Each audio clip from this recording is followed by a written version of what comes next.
আজকে সকাল সকাল দুজনেই চলে গেছিলাম হচ্ছে বাজারে। তো বাজার থেকে আসার পরে এখন দেখো মাংসটাকে আগে সবার আগে মশলা দিয়ে মাখিয়ে রাখছি ভালো করে, কারণ আজকে রান্না করা হবে হচ্ছে মাংস আর বিরিয়ানি। কারণ আমার দিদিরাও আসছে।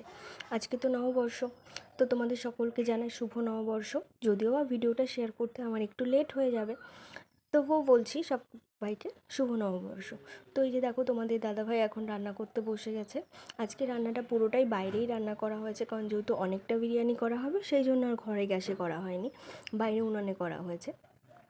তো এই যে এখন আমাদের রান্না পুরোপুরি কমপ্লিট। এই যে বিরিয়ানিটা দেখো এরকম এসছে। তো কেমন হয়েছে কালারটা তোমরা একটু কমেন্টে জানিও আমাকে।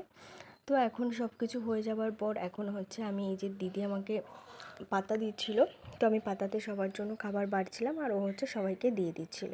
তো এখানে হচ্ছে আমাদের ছেলেমেয়েরাও বসে পড়েছে সবাই খাবার জন্য দুপুরবেলাতে।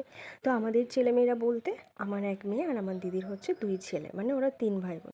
আর আমাদের বাড়িতে যখনই বিরিয়ানি করা হয় তখনই বিরিয়ানিটা আমার হাজব্যান্ডই করে, মানে তোমাদের দাদাভাই করে, কারণ ও বিরিয়ানিটা একটু ভালোই করে। আর আমি বিরিয়ানি করতে গেলে রাইসটা ঠিক মানে কখন নামাবো সেই জিনিসটা বুঝতেই পারি না, আমার কাছে রাইস হয়তো গলে যায়। তো সেই কারণে যখনই বিরিয়ানি করা হয় ওই পুরোপুরি রান্নার দায়িত্বটা নেয়। আর এমনিতেও বেশিরভাগ সময়টা ও যদি বাড়িতে থাকে আমাকে কিছুই করতে হয় না, ও আমার সবটাই করে দেয়।